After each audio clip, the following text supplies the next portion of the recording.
자, 이번 시간에는 행동을 표현할 때 그리고 상태를 표현해 줄 때 둘 다에 사용될 수 있는 동사들을 보면서 주의점도 한번 살펴보도록 할게요. 룩이라고 하는 단어는 이렇게 쳐다보다라고 할 때는 당연히 행동을 표현하는 그런 뜻이라고 할 수가 있겠죠. 그런데 보이다라고 할 때는 상태를 나타내주는 그런 동사라고 할 수가 있습니다. 턴은 돌다 돌리다 할 때는 행동을 나타내주고요. 그리고 변하다라고 할 때는 상태를 나타내주는 표현이라고 할 수가 있습니다. 스멜이라고 하는 것은 냄새 맡다라는 뜻의 행동을 나타내줄 수가 있고요. 냄새 나다라는 의미로 상태를 나타내줄 수도 있습니다. 테이스트도 마찬가지로 맛을 보다라는 행동을 나타내줄 수가 있고요. 그리고 맛이 나다라는 상태를 나타내주는 동사로도 사용될 수가 있습니다. 그러면 룩이라고 하는 단어부터 보도록 할게요. 쳐다보다라는 뜻으로 쓰일 때 보시면은 당연히 동사가 시간을 나타내 줄 수가 있겠죠. 그러니까 is라고 하는 비동사는 당연히 필요가 없습니다. 마찬가지로 보이다라는 뜻으로 상태를 나타내 줄 때도 보시면은 시간을 나타내 줄 수가 있겠죠. 그렇기 때문에 is라고 하는 이런 식의 비동사는 필요가 없다라는 것을 알 수가 있습니다. 이번엔 비동사가 필요한 경우를 보도록 할게요. 룩이라고 하는 단어에 이렇게 ing가 붙어 있으면 당연히 시간을 나타내 줄 수가 없으니까 시간을 나타내주는 비동사가 필요하다는 것을 알 수가 있겠죠. 오른쪽의 경우를 보세요. happy라고 하는 형용사만 나오고 있으면 당연히 형용사는 시간을 나타내 줄 수 없으니까 is라고 하는 비동사가 필요하다는 것을 알 수 있습니다.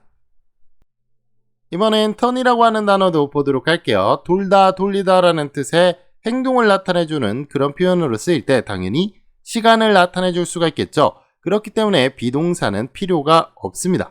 마찬가지로 변하다 라는 의미의 상태를 나타내주는 표현으로 쓰일 때도 당연히 시간을 나타내 줄 수가 있기 때문에 이렇게 비동사는 필요가 없다라는 것을 알 수 있습니다. 이번엔 비동사가 필요한 경우를 한번 보도록 할게요. 여러분들 보시면은 turned라고 하는 것은 ed 형태가 붙어 있는데요. 이것은 동사의 과거 형태가 아니라 뭐뭐 된이라는 의미가 되는 상태 분사라고 할 수가 있고요. 시간을 나타내 줄 수 없으니까 당연히 비동사가 필요하다는 것을 알 수 있습니다.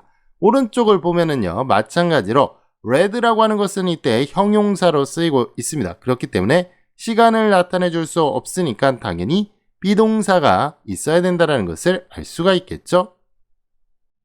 이번엔 smell이라고 하는 단어를 보도록 할게요. 냄새를 맡다라는 행동을 나타내주는 그런 표현이 될 수도 있고요. 냄새가 나다라는 형용사와 결합하는 상태를 나타내주는 그런 표현이 될 수도 있습니다. 어쨌든 간에 이 동사가 지금 시간을 나타내줄 수가 있으니까 당연히 비동사를 쓰는 것은 틀린 표현이 된다는 것을 알 수가 있고요. 오른쪽에서도 마찬가지입니다.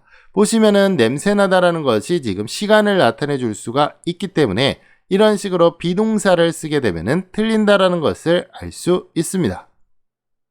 자, 마찬가지로 비동사가 필요한 경우도 보도록 할게요. 보시면은 ing가 붙어 있죠. 이렇게 ing를 붙이면은 시간을 나타내 줄 수가 없기 때문에 당연히 시간을 나타내 주는 요소 비동사가 필요하고요. 오른쪽을 보면은요. 굿이라고 하는 것은 형용사이기 때문에 시간을 나타내 줄 수가 없겠죠. 그렇기 때문에 비동사가 당연히 필요하다는 것을 알 수 있습니다. 자, taste라고 하는 단어도 마찬가지로 행동을 표현해주는 동사로 쓰일 수가 있고요. 그리고 상태를 표현해주는 동사로도 쓰일 수가 있습니다. 맛을 보다라는 의미로 쓰일 때는 보시면은 동사가 시간을 나타내주기 때문에 당연히 is라고 하는 비동사는 필요 없고요. was라는 비동사도 당연히 필요가 없겠죠. 맛이 나다라는 동사로 쓰일 때도 마찬가지로 시간을 나타내 줄 수가 있는데요. 그렇기 때문에 이렇게 비동사를 또 쓰는 것은 당연히 틀리다라는 것을 알 수가 있습니다.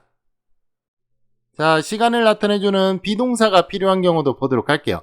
ing를 붙여주면 당연히 시간을 나타내 줄 수가 없으니까 시간을 나타내주는 요소 비동사가 필요하다는 것을 알 수가 있겠죠. 오른쪽의 경우도 마찬가지인데요. 굿이라고 하는 거 당연히 형용사이고 시간을 나타내 줄 수 없으니까 비동사가 필요하다는 것을 알 수 있습니다.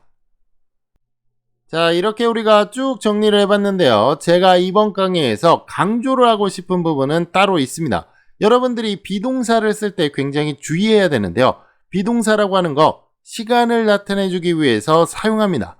사실 이 부분이 크게 어렵지 않다라고 생각을 할 수가 있는데요. 실제로 학생들이 영작을 하다 보면은 어느 부분에서 비동사를 써야 되는지 안 써야 되는지 헷갈리는 경우가 굉장히 많고요. 틀리는 경우 너무나 많습니다. 그렇기 때문에 비동사라고 하는 것은 여러분들이 시간을 나타내주기 위해서 필요한 동사라는 점, 이 점을 반드시 기억하고 있어야겠죠?